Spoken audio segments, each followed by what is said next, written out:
Yang pertama kali akan dihisab dan akan dilemparkan ke dalam api neraka ada 3 golongan. Yang pertama apa?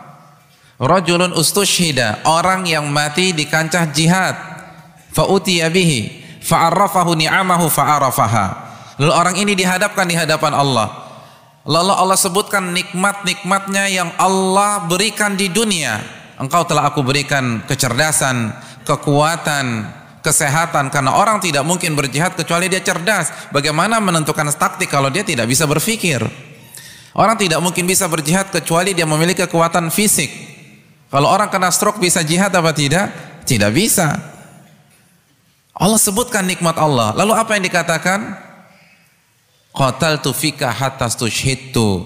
Aku berperang di jalanmu sampai aku mati syahid. Apa kata Allah? Kadzabta, dusta. Walakinnaka qatalta yuqal jari. Namun pada hakikatnya engkau berperang agar dikatakan pahlawan, faqad qil, dan gelar itu telah engkau dapatkan. Fa umira bihi. Lalu Allah panggil malaikatnya, fasuhiba ala wajhi hatta ulqiya finnar.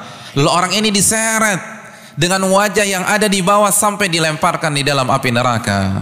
Na'udzubillah min dzalik. Lalu orang yang kedua, wa rajulun ta'allamal ilma wa 'allamahu wa qara'al Qur'an. Yang kedua, simak baik-baik hadirin sekalian. Karena orang yang kedua ini amalannya adalah amalan yang kita lakukan pada detik ini. Orang yang kedua ini mempelajari ilmu agama, lalu mengajarkannya dan membaca Al-Qur'anul Karim. Fa'utiya bihi fa'arrafahu ni'amahu fa'arafaha. Lalu orang ini dihadapkan di hadapan Allah. Lalu Allah jelaskan nikmat-nikmat yang Allah berikan kepada dia.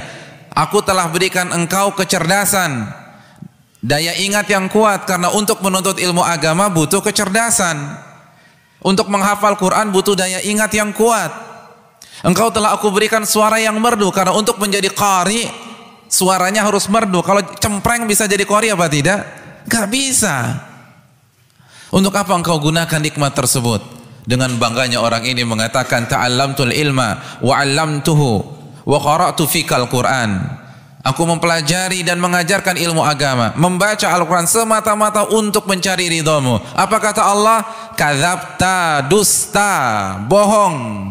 Walakinnaka ta'allamtal ilma wa 'allamtahu liyuqal 'alim.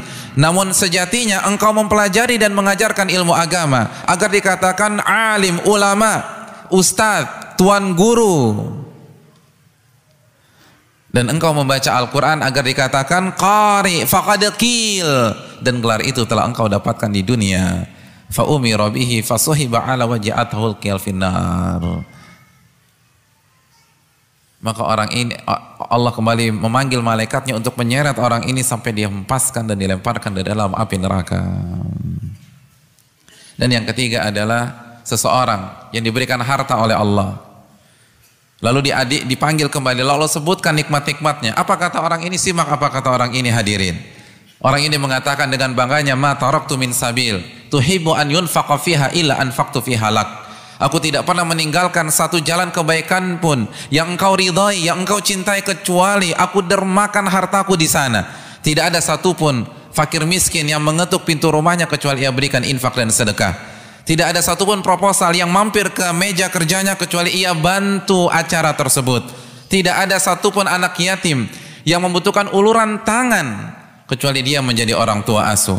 Semua jalan kebaikan itu uangnya ada di sana.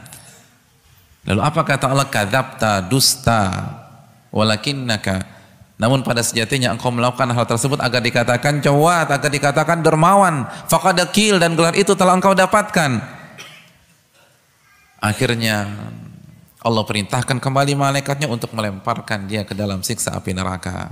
Saya ingin menggarisbawahi sebuah kalimat dalam hadis ini. Ketika Allah mengatakan faqad qil, gelar itu telah engkau dapatkan di dunia. Engkau telah dikatakan pemberani di dunia. Engkau telah dikatakan ulama, ustadz, tuan guru di dunia. Engkau telah mendapatkan gelar dermawan di dunia. Artinya apa?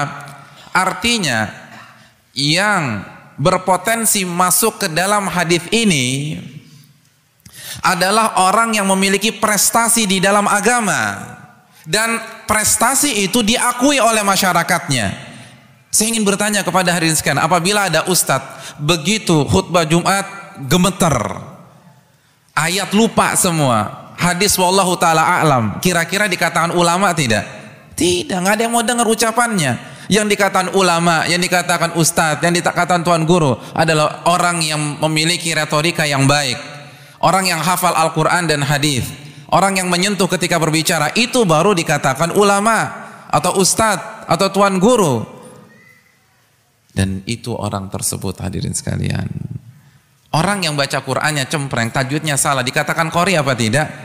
Tidak. Tidak dikatakan qori, apalagi di Lombok yang suaranya terkenal bagus-bagus. Yang dikatakan qori itu suara yang bagus, hafidh Al-Quran, itu yang mendapatkan qori. Jadi dia punya prestasi di bidang agama dan diakui, semua orang mengakuinya, namun dihempaskan oleh Allah Subhanahu wa taala dalam api neraka.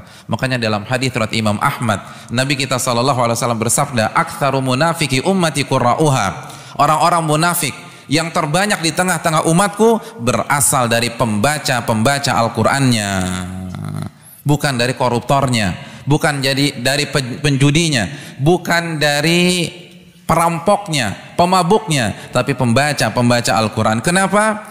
Karena dia menjadikan Al-Qur'an sebagai alat dan sarana untuk mendapatkan dunia, bukan mencari wajah Allah Jalla wa Ala. Jadi jangan berpikir ketika kita sudah duduk manis di majelis taklim semuanya aman. Tidak ada lagi usaha untuk memperbaiki niat, menjaga niat. Kalau kita tinjau dan kita baca hadis ini, yang berpotensi masuk api neraka pertama kali yang ada di masjid ini, bukan yang ada di luar yang lupa sholat. Iya apa tidak?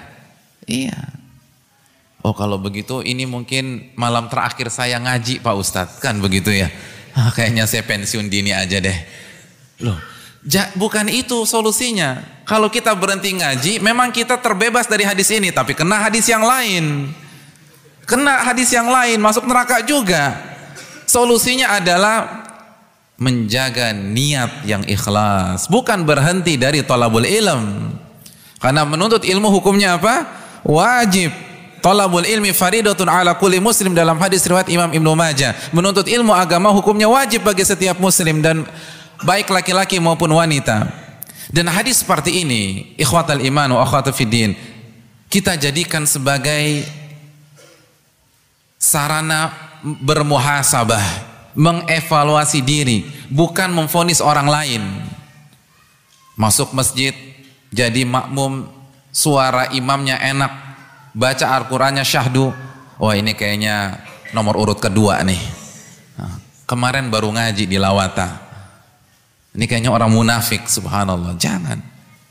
Hadis-hadis seperti ini kita gunakan untuk mengevaluasi diri, bukan memvonis orang. Oleh karena itu, jagalah niat kita. Oleh para ulama sangat menjaga niatnya, walaupun mereka sudah hafal Quran, hafal sunnah, menguasai ilmu para ulama sebelum mereka, namun tidak ada yang merasa aman dari ketidakikhlasan. Bagaimana kita bisa merasa aman? Sedangkan Nabi SAW mengatakan dalam hadis riwayat Imam Ahmad, "Akhwafu ma akhafu alaikum asyirkul asghar." Yang paling aku khawatirkan menimpa kalian adalah syirik kecil.